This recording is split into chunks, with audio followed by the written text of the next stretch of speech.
Hello dear student. आपका हमारे YouTube channel goodwill GS पर स्वागत है। और आज हम लोग क्लास 10th इकोनॉमिक्स एसएसटी के जो एसएसटी का जो इकोनॉमिक्स पार्ट है उसको डिस्कस करने वाले हैं। ये सेकंड पार्ट है आज का। ठीक है, कुछ क्वेश्चन हमने कल डिस्कस किए हुए थे अपने प्रीवियस वीडियो में, और कुछ क्वेश्चन बाकी थे जिसको आज हम डिस्कस करने वाले हैं। आप इसको ध्यान से सुनिए, ध्यान से पढ़िए, ताकि आपको लिखने में ज़्यादा समस्या का सामना न करना पड़े। तो पहला क्वेश्चन है आज का, question number 8। In what ways does the Reserve Bank of India supervise the functioning of banks? किस प्रकार से रिजर्व बैंक ऑफ इंडिया अन्य बैंकों की सुपरविजन करता है?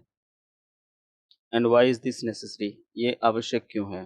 ठीक है, क्यों रेगुलेटरी बॉडी के रूप में वो काम करता है रिजर्व बैंक ऑफ इंडिया, अन्य बैंकों के ऊपर रेगुलेशंस रखता है। ठीक है, ये क्यों आवश्यक है? The Reserve Bank of India monitors the amount of money that banks loan out. Reserve Bank of India अन्य बैंकों द्वारा दिए गए लोन, ठीक है, जो मनी, जो अमाउंट लोन देते हैं अन्य सारे बैंक, उन सारे अमाउंट को रेगुलेट करने और उनकी मॉनिटर करने का काम करता है भारत में, यानी reserve Bank of India. And also the amount of cash balance maintain by them. और जो है ये रिजर्व बैंक ऑफ इंडिया जो भी कैश जमा होता है अन्य बैंकों में, ठीक है, उसके बैलेंस को भी मॉनिटर करता रहता है कि किस तरह से वो उनका जो बैलेंस मेंटेन है, किस तरह से है, किस आधार पे है, कितना बैलेंस वो मेंटेन करके रखते हैं, मिनिमम या मैक्सिमम कितना होना चाहिए, ये सब। इट आल्सो इंश्योर्स, या यह भी इंश्योर करता है that banks give out loans not just to profiteering business, कि जो बैंक हैं वो केवल प्रॉफिट कमाने के लिए ही लोन ना दें, but also to small cultivators, बल्कि वो ऐसे लोगों को भी लोन प्रोवाइड करें जो छोटे कृषक हैं, कल्टीवेटर्स हैं, खेती करने वाले हैं, स्मॉल स्केल इंडस्ट्री को चलाने वाले हैं, यानी लघु उद्योग से संबंधित लोग हैं, एंड स्मॉल बारोअर्स, और जो कम पैसे निकालने वाले हैं, अर्थात कम लोन लेने वाले हैं, छोटे जो कर्जदार हैं, ठीक है, कर्ज धारक हैं, उनको भी ये लोन प्रोवाइड करें। Periodically banks are suppose to be submit information to the RBI, और समय समय पर जो बैंक लोन देते हैं, अमाउंट लोन देते हैं, ठीक है, उसके बारे में जानकारी आरबीआई को देते रहते हैं। To whom and at what rates of interest, कि उन्होंने जो लोन दिया हुआ है किसको दिया हुआ है और इंटरेस्ट रेट क्या है, ठीक है, क्या रेट उन्होंने लगाया हुआ है, ब्याज दर, ठीक है, कौन सी ब्याज दर पर उन्होंने लोन दिया है। दिस मॉनिटरिंग इज नेसेसरी, ये मॉनिटरिंग आवश्यक इसलिए है क्योंकि that quality is preserved in the financial sector and that small industry are also given an outlet to grow. ये सुपरविजन इसलिए आवश्यक है, मॉनिटरिंग इसलिए आवश्यक है ताकि जो फाइनेंशियल सेक्टर है, ठीक है, उसमें बराबरी से, यानी इक्वलिटी प्रिजर्वेशन होता रहे, और जो स्मॉल इंडस्ट्री हैं, लघु उद्योग हैं, वह भी ग्रो कर सकें, यानी वह भी अच्छे यानी कम ब्याज पर जो है लोन को प्राप्त कर सकें, और उनको टाइम दिया जाए पेमेंट करने के लिए, और वह ग्रो कर सकें, अर्थात उनका भी विकास हो। This is also done to make sure that banks do not loan out more money than they are supposed to do, as this can lead to situations like Great Depression of the 1930s in the USA, which greatly affected the world economy as well. This is also done to make sure, यह इसलिए भी आवश्यक है कि bank, ठीक है, bank बहुत अधिक लोन आउट ना करें, बहुत अधिक ज़्यादा जो है लोन ना बांटे लोगों को, ठीक है, और ये इसलिए क्योंकि अगर अत्यधिक लोन लोगों के पास हो जाएगा, अत्यधिक पैसा हो जाएगा, तो इससे जो इकोनॉमी है वह ग्रेट डिप्रेशन में जा सकती है, जैसे कि 1930 ईस्वी में यूएसए में हुआ था, ठीक है। और जिसकी वजह से पूरा विश्व आर्थिक समस्या से जूझ रहा था। तो इन सब का सुपरविजन करने के लिए जो है आरबीआई बैठी हुई है, और आरबीआई जितने लोगों को लोन अन्य बैंक देते हैं, ठीक है, उन सब का सुपरविजन करती है, मॉनिटरिंग करती है। नेक्स्ट क्वेश्चन है हमारा,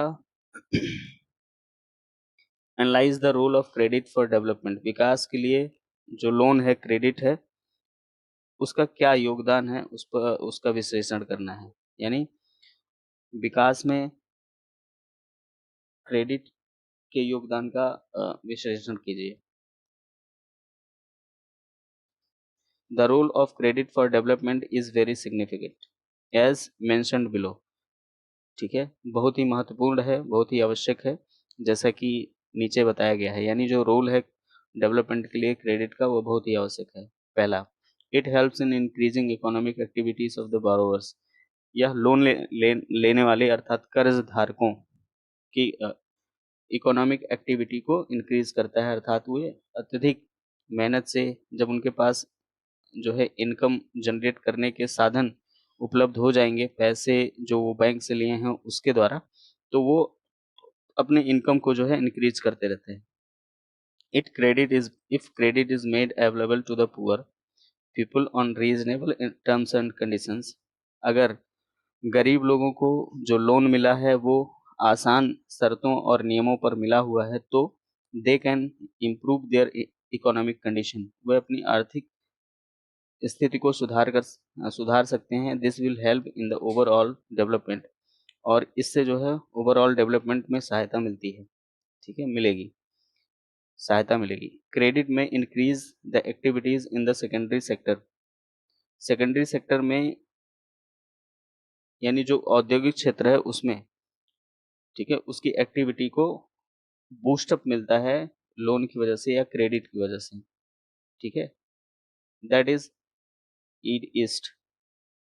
मैन्युफैक्चरिंग सेक्टर, जिसको हम मैन्युफैक्चरिंग भी कहते हैं, मैन्युफैक्चरिंग सेक्टर भी कहते हैं किसको, सेकेंडरी सेक्टर को। Thus with credit people Khud grow crops. और इस प्रकार से जो क्रेडिट पीपल होंगे अर्थात कर्ज धारक होंगे, वो अच्छी फसलें उगा सकते हैं, बिजनेस कर सकते हैं, सेटअप स्मॉल स्केल इंडस्ट्रीज, लघु उद्योगों की स्थापना कर सकते हैं। They could setup new industries और ट्रेड इन गुड्स। ठीक है, वो वस्तुओं के उत्पादन के लिए नई इंडस्ट्री या फिर व्यापार शुरू कर सकते हैं, यानी व्यापार के द्वारा जो है गुड्स यानी वस्तुओं को ट्रेड में, व्यापार में लगा सकते हैं। Therefore credit is circular for the countries development. इस प्रकार से ये जो क्रेडिट है, सर्कुलर नहीं क्रूशियल लिखा हुआ है, ये जो क्रेडिट है वह किसी भी देश के विकास के लिए काफी इंपॉर्टेंट है, क्रूशियल है, एकदम बहुत इंपॉर्टेंट है। क्वेश्चन नंबर 10, क्वेश्चन नंबर 10 क्या कह रहा है? Question number 10 says Manav needs a loan to set up a small business. Manav को जो है एक छोटा सा बिजनेस करने के लिए लोन की आवश्यकता है। On what basis will Manav decide whether to borrow from the bank और the money lender. On what basis will Manav decide, यानी किस बेसिस पर मानव जो है यह निश्चय करेगा, निर्णय लेगा कि उसे किसी साहूकार से लोन लेना चाहिए या फिर बैंक से लोन लेना चाहिए, बारो करना चाहिए। इस पर डिस्कस करिए। आंसर क्या कह रहा है इसका? Mano will decide whether to borrow from the bank or the money lender on the basis of the following terms of credit। ठीक है, मानव को जो है निम्नलिखित टर्म्स ऑफ क्रेडिट पर विचार करके, ठीक है, उसे खुद निर्णय लेना चाहिए कि उसे बैंक से लोन लेना है या भी किसी साहूकार से लोन लेना होगा। रेट ऑफ इंटरेस्ट, सबसे पहले देखना है कि ब्याज की दर क्या है। जो बैंक ब्याज दर लगाता है, क्या वही ब्याज दर मनी लेंडर लगाता है, या दोनों में कोई अंतर है? कौन ज्यादा लगाता है? जो ज्यादा लगाता है उससे लोन नहीं लेना है, कम वाले से लोन लेना है। Requirements availability of collateral and documentation required by the banker. ठीक है, सबसे पहली बात, जो जो लोन लेने के लिए जो भी पेपर, कोलेटरल का मतलब कोई चीज गिरवी रख देना, या फिर अदर जो डॉक्यूमेंट्स होंगे वो किस प्रकार मतलब चाहिए, कौन से डॉक्यूमेंट की आवश्यकता है, जो बैंकर है ठीक है, यानी जो लोन दे रहा है वो कौन से कागज या कौन से कोलेटरल की मांग कर रहा है, यह भी जरूरी है कि वो जो बारोवर है अर्थात मानव है वह कौन सा पेपर प्रोवाइड करा पा रहा है, यह भी जरूरी है। मोड ऑफ रीपेमेंट, रीपेमेंट का तरीका कौन सा होगा, depending on these factors and course easier terms of repayment, Mano has to decide whether he has to borrow from the bank or the money lender। तो इन सारे तथ्यों पर जो है निर्भर करते हुए यानी इन सारे तथ्यों पर निर्णय लेते हुए या इन सारे तथ्यों को देखते हुए उसे यह देखना होगा कि हमें कौन सा पेपर देना है, कौन सा रीपेमेंट का टर्म्स होगा, शर्त कौन सी होगी, ठीक है। उस तरह से मानव को किसी साहूकार से या बैंक से लोन लेने के लिए निर्णय करना होगा अर्थात निर्णय लेना होगा। क्वेश्चन नंबर 11 क्या कह रहा है, इन इंडिया, भारत में about 80% of farmers are small farmers. भारत में लगभग 80% जो किसान है वो छोटे कृषक हैं, छोटे किसान हैं। हु नीड कल्टीवेशन, जिनको यानी जो खेती करते हैं अर्थात जो जिनको खेती करने की आवश्यकता है। Why might banks be unwilling to lend to small farmers, unwilling sorry, bank जो है छोटे कृषकों को लोन देने की इच्छा क्यों नहीं व्यक्त करता अर्थात लोन क्यों नहीं देता है।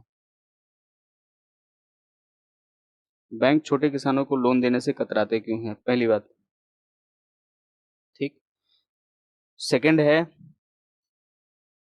बी है, what are the other sources from which the small farmers can borrow, वह कौन से ऐसे सोर्स हैं जिससे छोटे कृषक जो है ऋण ले सकते हैं। Explain with an example of how the terms of credit can be unfavourable for the small farmers, ठीक है। एक्सप्लेन विथ एन एग्जाम्पल, एक उदाहरण द्वारा स्पष्ट कीजिए कि जो क्रेडिट के टर्म्स हैं वह स्मॉल फार्मर्स के फेवर में नहीं है, अनफेवरेबल हैं, ठीक है, उनके लिए आसान नहीं है। Suggest some ways by which small farmers can get cheap credit, कुछ ऐसे तरीके बताइए जिससे कि कृषक लोग जो छोटे किसान हैं वो सस्ते दामों पर या सस्ते इंटरेस्ट रेट पर लोन को प्राप्त कर सकें। तो पहले का आंसर ये वाला आंसर है, ए वाला। पहले का आंसर क्या है और पहला क्वेश्चन क्या है, why might banks be unwilling to lend small farmers, bank जो है छोटे कृषकों को लोन देना क्यों नहीं चाहते हैं, इस पर चर्चा करनी है। The banks might be unwilling to lend to small farmers because the farmers usually take crop loan, bank जो है छोटे कृषकों को लोन देने के इच्छुक नहीं होते हैं क्योंकि जो किसान होते हैं, कृषक होते हैं, वो सामान्यतः लोन किसके लिए लेते हैं, क्रॉप लोन, यानी क्रॉप के लिए अर्थात फसल उगाने के लिए।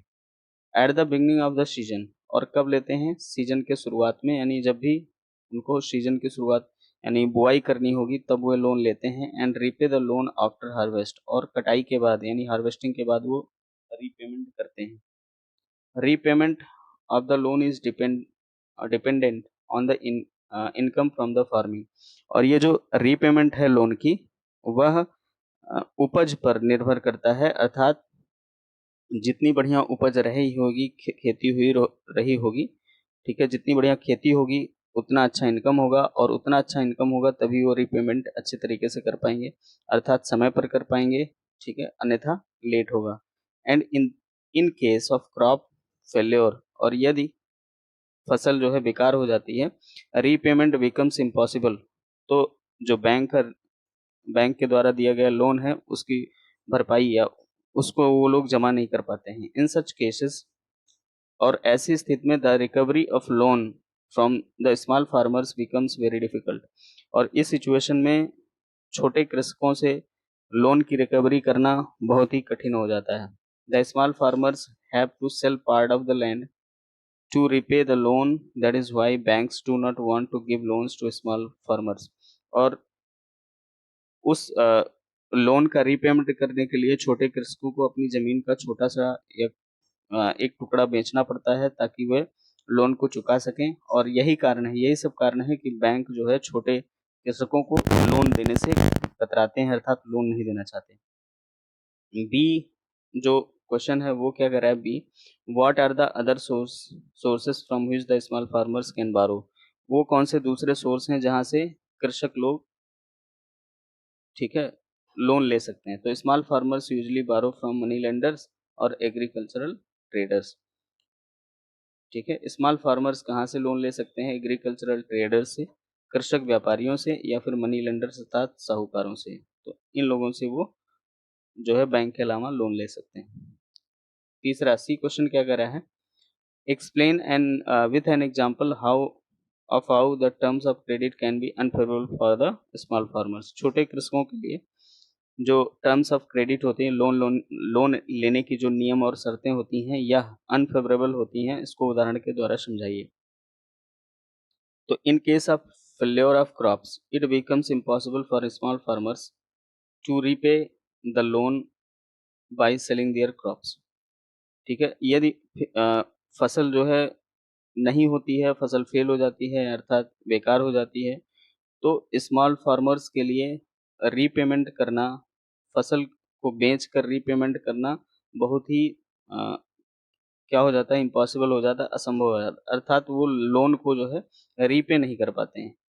Thus in order to repay the small farmer sell a part of the land. और इस प्रकार से जो छोटे कृषक होते हैं वे अपने जमीन का एक हिस्सा बेच देते हैं ताकि वह क्या कर सकें, ताकि वह जो है लोन को चुका सकें। This leads to worsening of their condition. और इससे जो है उनकी स्थिति और भी खराब हो जाती है, वर्सन हो जाती है। Sometimes small farmers give collateral.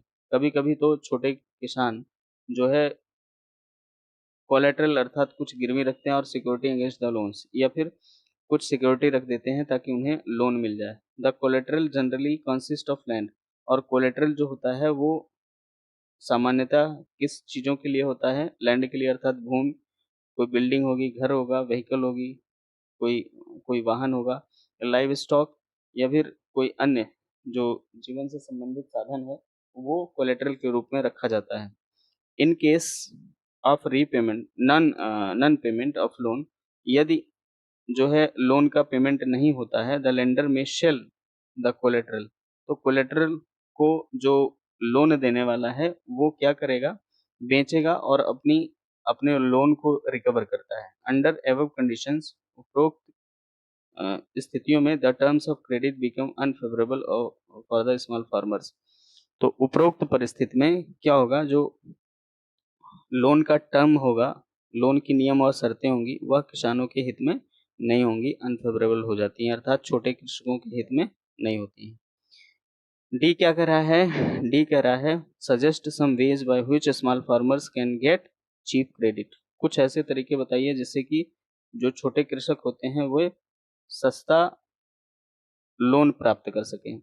तो besides banks, the other major source of cheap credit in rural areas are the cooperative societies और कोऑपरेटिव्स। बैंक के अलावा ग्रामीण क्षेत्रों में सस्ता लोन प्राप्त करने या सस्ते ब्याज दर पर लोन प्राप्त करने का जो साधन है, ठीक है, सोर्स है, स्रोत है, वह क्या है, कोऑपरेटिव सोसाइटी। क्या है, कोऑपरेटिव सोसाइटी या फिर कोऑपरेटिव। ठीक,